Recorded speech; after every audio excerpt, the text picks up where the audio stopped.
Hey folks, welcome back to Inside Arm Wrestling, the home for all news on arm wrestling, fitness, strength sports, and fitness competitions. We are in the third week of January 2024, and folks, we are hitting the arm wrestling scene hard.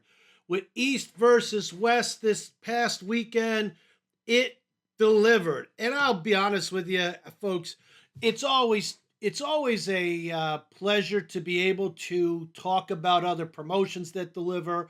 There really is not a political agenda for me. I'm for everyone when it comes to winning. I want everyone to win. I know that's clichéist, but I really enjoy when things are delivered on a high scale, and Engin Terzi continues to deliver on a very high scale.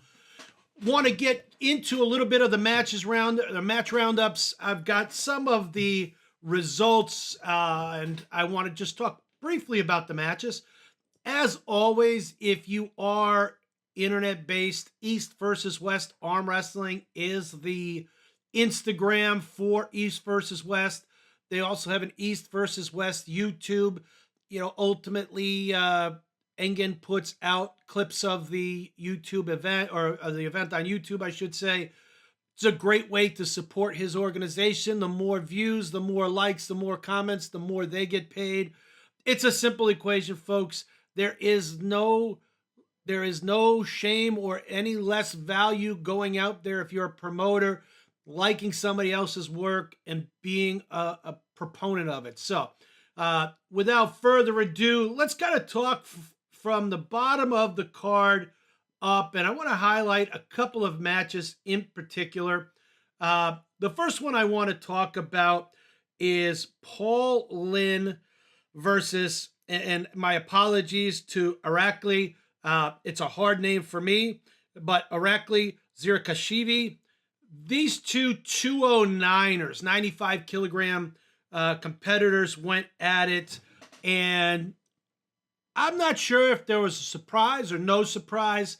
I think maybe the west side of the East versus West, West being the United States, probably pull for Paul Lynn. Paul Lynn's a great guy. I pull for Paul Lynn anytime I see him. Unfortunately, Irakli was just too much for Paul, which, to be honest with the audience, again, it's very hard, I believe, for two things to happen. Number one, to travel a great distance to be ready for competition. And certainly when you are going to Turkey, you have to deal with the conditions of flying, whether you're nervous or not, the timeline, time zone differences in culture, differences in sleeping in your own bed. And certainly the East competitors, if you take Europeans as the East, they do have travel concerns. Certainly not everyone who's in these competitions live in Turkey.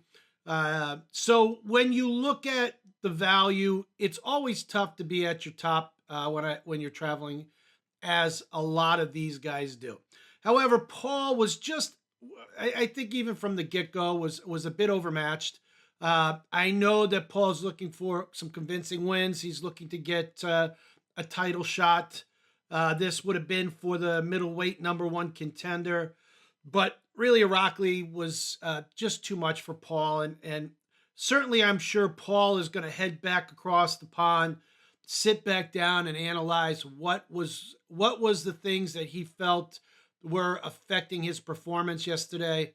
But ultimately, guys, at the end of the day, I think Paul really needs to, in my opinion, get more table time. And I don't know his training habits, and certainly that's something that he doesn't publicize, and I'm only guessing that he trains quite a bit.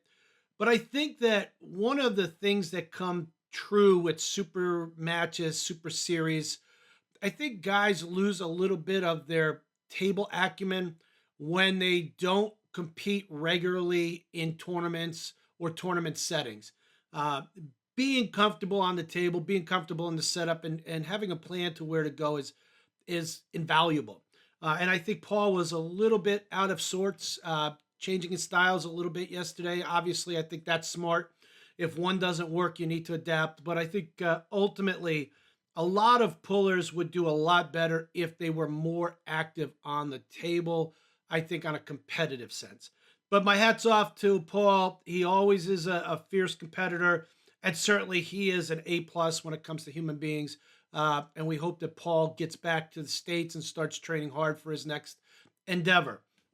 Moving on, I think this was a match that I really wanted to see, and for two reasons. Number one, I'm a huge Matt Mask fan. Uh, I've met Matt many times, and he's just a superhuman being. And really, I think that I wished he would have stayed a bit more consistent. I think he would be in the conversation on the world elite level, meaning at the very top of the super heavyweights right now, had he been. But I think he's on his way back up. He pulled a very tough Wagner Bortolato. And ultimately, Wagner is known for his left hand. His left hand strength is world renowned. They pulled right handed. I think it was a great tune up match for Matt. Wagner came in very strong, very pumped up. He lives up to his moniker of Jack Jesus. And, he's super intense. Got to the table and took a quick lead on Matt, 1-0. Matt came back and won the next two. But unfortunately, in that third match, I don't think it looks. I know that if after watching and reading, Wagner tore his bicep. But like an amazing athlete and a fierce competitor, he just wouldn't lay down. He just kept coming. I think it's a true testament for his competitive spirit. But I will say this, when you are getting up in age and recovery is a big thing, I think Matt was very, very humble and really asking Wagner if he wanted to just bow out. He was extremely concerned with the injury. I think everyone was. And ultimately, he decided to keep pulling. Matt ended up winning the super match. Had a lot of great things to say about Wagner afterwards. And I'll be honest, I'm a Matt Mask fan. I'm not gonna candy coat it. I'm one of those guys that would, cheer for Matt no matter who he pulls. I just think that he's that kind of guy that really emulates, a hardworking class persona. Incredibly gifted folks in terms of size and strength and all of the acumen you need to be a great body or a great arm wrestler, not bodybuilder, arm wrestler, excuse me. So Matt, we definitely wish him continued success, and we look for him to be on his next match very soon. And then we kind of moved on to a few matches that I thought were really interesting. Oleg Zonk, he had the car accident way back when. We lost Andre in a car accident many years back, and Oleg was in that car. Coming back on the left hand is been a slow process for him. I know that he was extremely hurt, severely hurt, not extremely, but severely hurt. This was kind of a coming back match. He took on an Otter Turbritz, and I hope I said your name correctly, Ottinger, excuse me. But I think he took on an opponent that really he knew he could handle, building some confidence for him. Big age difference.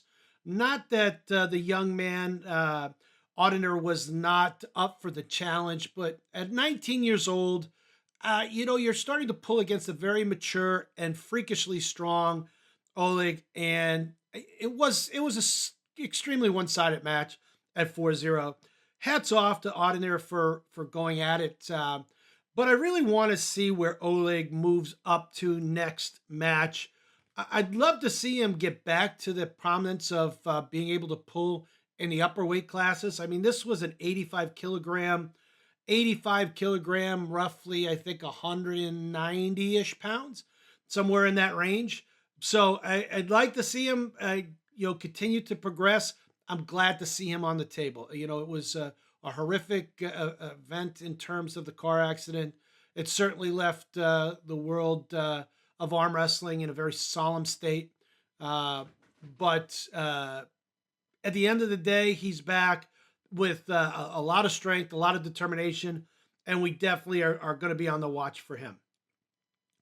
Moving on, folks, and I think that the last couple of matches were their highlights of the matches, and one of the greatest of all times, if not the greatest of all time, John Brzenk, took on Krasimir Konstantinov. Sorry about that, Krasimir. I just don't know where John is going anymore with arm wrestling. He decisively lost. I think that he's shown a lot of heart in his matches, and certainly a lot of determination. But I've got to start wondering if John is on these cards more for popularity than for performance. And certainly a paycheck is a paycheck, and his legacy is cemented as the greatest. But I'm wondering if in fact John is feeling comfortable with the matches that he's taking, or he's just trying to stay relevant in the world of arm wrestling. It's a hard rationale. I know that when you're on the top of your game, it's always hard to think that time has come and taken you away, and you want to move and continue to perform. And certainly with the advent of better gear, stem cell research. I mean, we talked about that in an episode. We talked about steroid use. We talked about supplementation, and we've talked about what some of these enhancements can do for you. But I also think that John is a realist. I don't know the man to be able to talk to you about his psyche or his personal desire to compete to get to the very top again. But I will say this: we've watched guys like Todd Hutchings, we've watched Devin Lorette, put their bodies to a next level of enhancement. But we really haven't seen John do that. And I'm glad. Trust me, I mean, the gentleman is, I believe, in his late 50s. I'm glad to see that he's not taking enhancement to an extreme. But I'm wondering if at this point the world of arm wrestling is not slowly but quickly now passing him by. And if it's coming down to a decision on whether or not he wants to put his body through the extreme value of enhancing on an upper echelon level. And I don't know that from his actions that's somewhere he wants to go. Certainly, I think if it was, we'd see a souped up John Brzenk, maybe a 250, 260 pound John Brzenk, but we haven't. And when I say 250, 260, I'm guessing John is somewhere in the 220, 230 range. But to put 30 more pounds of muscle on, through altered performance enhancing drugs, it would seem that that's not the course of action that he wants. Certainly a draw. Everyone puts their eyes on a pay-per-view when John's pulling. And I'll be honest with you, I'd love to see him win. I cheer for him when he's out there. I've met the gentleman twice now, not in any kind of official capacity, but he's always been super nice and super humble when I've met him in a couple of practices. And I would love to see him get back to the highest stage of his performance. I just don't know if that's going to require him to make some real extreme decisions in the not so distant future for him to be relevant on any kind of world stage. Moving on to the last two matches, I'm going to go to the actual left super heavyweight match, Alex Krejcika versus Artem Morozov. I'm not quite sure if this was an upset or this was any kind of a value that wasn't anticipated. Artem won for 2. Alex is a beast. Left-handed wise, he performed very well. He definitely was in it to the very end. But I think that it's always hard for me as a commentator on a show to get to a lot of the inside of of European Eastern pullers. So I like Alex. Alex actually follows me on Facebook, which makes me a fan. Thank you, Alex, for following me on Facebook. We're friends. I follow him back, of course. Uh, but I just don't know enough about these two arm wrestlers other than to give you the result. Uh, and we'll see where Alex puts his career back. I mean, he was very active for a long time. It looked like he dipped away for a while. He's back on the scene. So I'm excited to see if he's going to continue to be active. We'd love for you to come over and compete at World Series of Arm Wrestling, Alex. I don't know if contractually you're able to, but I'll put it out there. It's worth the shout out. As a fan, I'm going to continue to watch and to like what he's doing, and we'll see where he comes back, whether it's right hand or left hand. And then I think, lastly, folks, the biggest Western letdown in terms of results, and not certainly the arm wrestler doesn't let anybody down. I think we were all looking for Todd to beat David Dadikian, and that was just not the case. To be quite honest with you, folks, David beat Todd in his own game. Todd, being the side pressure king of arm wrestling, was outside pressured and convincingly so. Now, Todd did win a match on fouls, which I think anytime you're fouling, people will call that controversial. But at the end of the day, fouls are fouls, rules are rules. So a win is a win. But outside of that, David did not flinch too much. Obviously, Todd hit, David caught, but he was able to generate quite a bit of strength in the hook, using side pressure and driving Todd back across the pin pad. I don't know if that's an upset in many people's minds. I think it's an upset for me. Certainly David is, a world-class competitor. You've got two world-class competitors between the two of them. Todd's been very successful with East versus West. It is his calling card right now for where he performs and he competes. But I think that ultimately, I want to say I'm shocked. I was pulling for Todd. I thought David might be able to win two out of the matches, possibly take this to a 4-3. But I thought that Todd would be a 4-2 on this, maybe 4-1. But I was wrong, and I think a lot of fans probably are in the same boat as I am. I think we were kind of all surprised with that.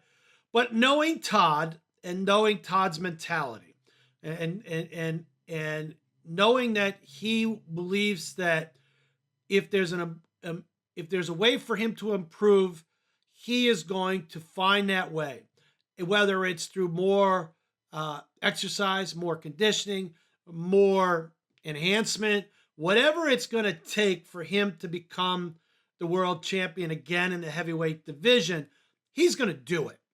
So I don't think that there's any value to think that Todd is not going to come back. I think Todd is absolutely going to come back. I think there's no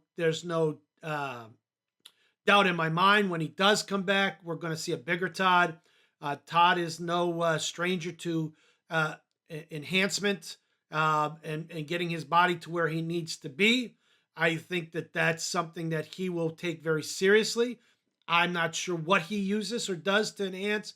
I have seen a growth of Todd over the years, so there has to be some sort of enhancement or supplementation to it. But for the most part, I would not be surprised if Todd gets back across, gets right into his office and starts really dissecting what he saw and felt on the table with David and comes back even stronger, which all of arm wrestling, especially in the U.S., hopes he does. So shout out to everyone. Obviously, we can't go through all of the results in a short period of time, but I think we highlighted some of the more popular matches that were on the card. I want to also shout out Engin Terzi. He is definitely a pioneer in what he's doing, and certainly we continue to watch and wish him the best of luck, because uh, he is doing something that many of us have been waiting for on this level for a long time, and East versus West definitely delivers. All right, folks, and that does it for our Inside Arm Wrestling news report. This has been Greg Sharp reminding you to always train hard, pull smart, lift safe, and have an amazing rest of your January. Folks, if you like these stories and you want to see more, please hit the like button and subscribe to our page. Also, hit the notification bell underneath the video so that way you're notified every time a new video comes out. And if you're on social media, specifically Instagram, go to the World Series of Arm Wrestling Instagram page. Please follow it. We'll try to follow you back, but it'll keep you up to date with all of the news and events in the world of arm wrestling.